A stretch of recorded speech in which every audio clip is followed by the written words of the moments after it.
Hey guys, J3 Productions here. I am bringing to you a comparison between the genuine BVS Mezco Superman and a knockoff. If you're familiar with my channel, you know that I use figures for stop motion.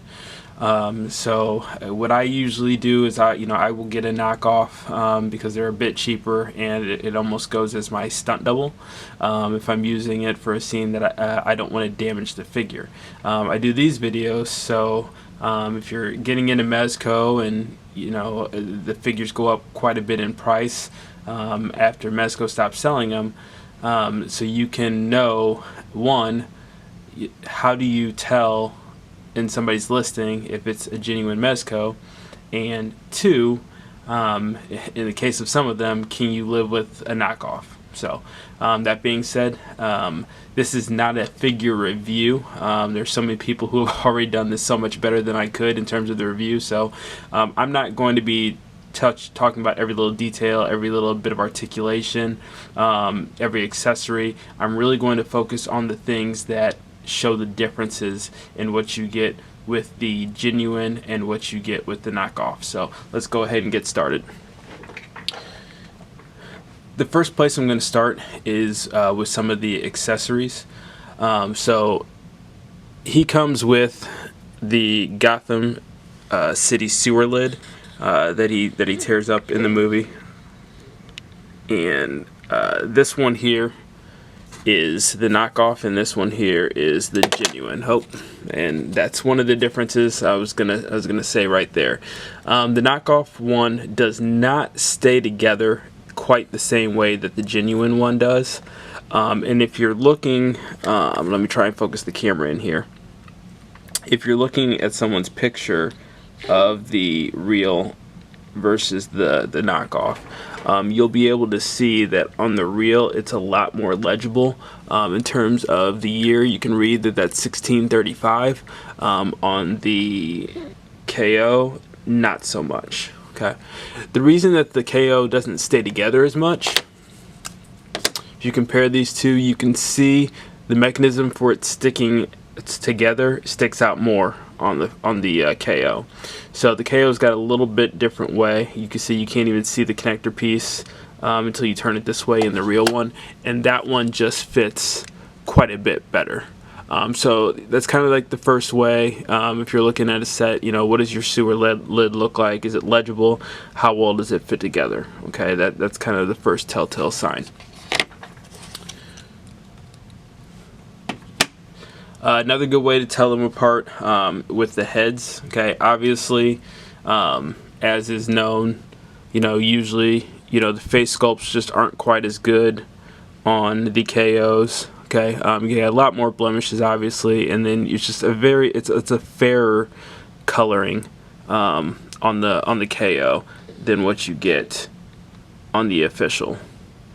And so that's just something to be mindful from. Things like the line that bisects the head, you can see it a little bit more.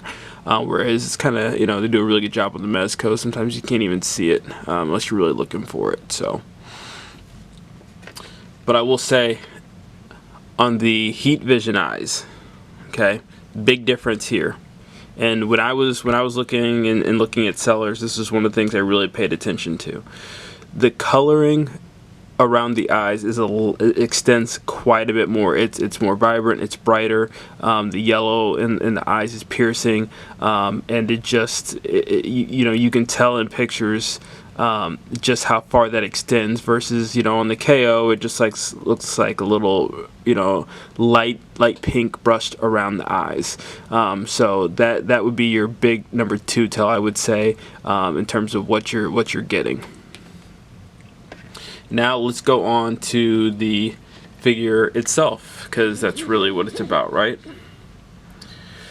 So I'll say this: this is a lot better than the Joker situation. If you watch my Joker video, it was a completely different body, different size. The head was shaped different, and I really didn't like that. With this, it seems to be using the same or similar body. All the parts of articulation are the same. You get little things like little imperfections in the suit. If we look here, if you look at where he's sewn together in the arm, it's not quite as seamless as it is on the Mezco. So little details like that. The capes are made out of 2 different materials. The cape that and this is one of those things that's really hard to see in pictures, but this is a good material. It's a cape material that they would use, that Mezco uses with a few of their figures, and it's great. This guy over here, it feels like they put a t-shirt on his back, is really what it looks like, and then just even where it's tucked into the front, you can tell with mine, it's not quite flush with where it's tucked, so it's got a little excess sticking out there. The chest emblem, there's also a difference. And I knew this going in and buying, and I'm going to try to show this on the camera, and I'm not sure if I'll quite be able to show it. But the difference is, on the genuine, much more of your texture is maintained.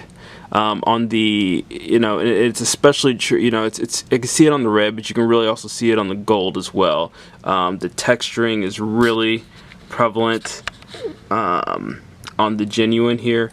And it's just smooth on the KO. So once again, not the end of the world, but it is a difference, and it is one of those things that if you're trying to spot which one you're buying, that you should kind of be aware of. The other big difference that I noticed when I was looking to buy and in pictures is the spacing on the neck is different on the KO. And what I mean by that is, on the genuine, if I position to look up in a flight pose, I don't really have a neck gap. Versus if I do it here on the KO, you see that neck separation. Okay, right in there. Okay, so that was another place that I noticed some difference that oftentimes you can see in some of their pictures. Once again, this is definitely better than the Joker KO I had. Little things like little threads sticking out. It is what it is. On a KO. One thing I always look at on these is the hand pegs. How well do they snap on? Do they stay on? And I was very impressed with the hand pegs on this. Versus once again going back to the Joker where they would fall off and I couldn't really get them to stay. These stay pretty well. So that being said, can this guy stand in your Justice League collection? I would say yes. Obviously, I always go out of my way to find and get the genuine deal. But if you don't want to spend right now what's probably $275 or more to get this guy here, I picked this guy up for $27. You can't really argue with that. It is a big price difference, and I will say that the quality on this one is really not bad for what it is. You're getting what you're paying for. Face sculpt's not as good. Paint works a little bit sloppier. Stitching's not quite where it is, which we're prone to expect. But that being said, the articulation holds up well. The wrist pegs are nice. The hands snap on and stay on tight. You've got a t-shirt for a cape that's not wonderful, but at the end of the day, it's a suitable replacement. All right, well, that's all I got, guys. I hope you found the video informative. Thanks for stopping in. Like, comment, subscribe. I'm going to try and do more of these. Up next, I've got Green Arrow on the way in. And if there's any figures that you would like to see a comparison with the KO, let me know. If I have them, I'll make it happen. And if there's anything I don't cover in the videos about KOs, go ahead and drop that in the comments and I can answer it, and I can also add it to future videos. Alright guys.